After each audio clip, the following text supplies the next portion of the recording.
Vijayana and senior faculty members and skill development authorities, district authorities, and my dear students and aspirants of job.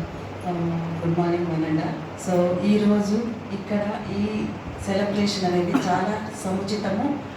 ఎలా అంటే ఎక్కడా కానీ ఎవరి జీవితం కానీ ఒక పూలబాట కాదు.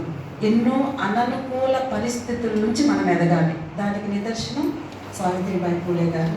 ఇక్కడ మహిళలు ఎక్కువ మంది ఉన్నారు అంటే ప్రతి ఒక్క మహిళ వెనుక ఒక కఠోర శ్రమ, అననుకూల వాతావరణాన్ని అధిగమించే సామర్థ్యము, అవన్నీ తల్లిదండ్రులు, గురువులు, సాటి కుటుంబ సభ్యులు. ముఖ్యంగా మనకు పూలే గారి యొక్క మద్దతు లేకపోతే, సావిత్రిబాయి పూలే గారు అంతా జ్యోతిబా పూలే గారి మద్దతు లేకపోతే లేదు.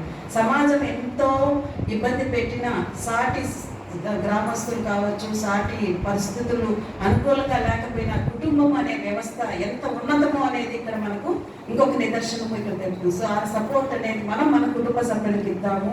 మన కుటుంబ సభ్యుల ద్వారా మన అంటే ఇంటి కూతురు అవ్వచ్చు, కోడలు అవ్వచ్చు, ఎవరైనా సరే. నేను జస్ట్ పీజీ అయినా నా మ్యారేజ్ అయింది. నా కుటుంబ సభ్యులు నన్ను ఎంకరేజ్ చేయడం ద్వారా పిహెచ్డీ చేశాను, ఉద్యోగం చేశాను. అన్ని పరిస్థితుల్లో కౌన్సిలింగ్ చేస్తుంటే రాత్రి 12 గంటలకి సూసైడ్ అటెంప్ట్ చేశారని అంటే అప్పుడు మాకు ల్యాండ్ లైన్స్ మాత్రమే వచ్చి నేను హాల్లో కూర్చొని ఆ కౌన్సిలింగ్ దాదాపు రాత్రి 1 గంట వరకు చేస్తుంటే నా కుటుంబం నాకు సహకరించింది. అత్తమామలతో కలిసి ఉండేది. అంటే అలాంటి వాతావరణం ఉంటేనే మహిళలు ఏమైనా సాధించగలుగుతారు. అలాంటి దానికి కూడా ఒక నిదర్శనము. ఇంకా ఇక్కడ ఉన్న విద్యార్థులు కూడా చెప్తుండేదంటే అననుకూల పరిస్థితుల నుంచి మనం మౌల్డ్ చేసుకోవాలి, మనం ముందుకు వెళ్ళాలి.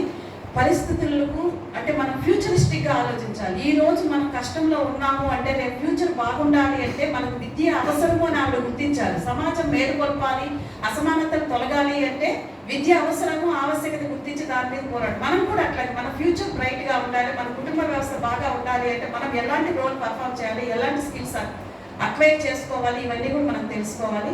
సో ఆ విధంగా మనం ఈ సందర్భాన్ని అన్వయించుకోవచ్చు. మనం మారుతూ మన సాటి పరిస్థితులను కూడా మనకు అదుపులోకి తెచ్చుకుంటూ మన సాటి సహోదరి మనులు ఎవరైతే ఉంటారో వాళ్ళ అభివృద్ధికి వాళ్ళకు హ్యాండ్ హోల్డింగ్ ఇస్తాము అని మళ్ళీ ఒకసారి మనందరినీ ఇక్కడ మీ అందరినీ కోరుకుంటున్నాము. సో మనందరం అలా సమాజానికి అంటే ఇక్కడ విద్యార్థికులమై ఇక్కడ ఉన్నాం.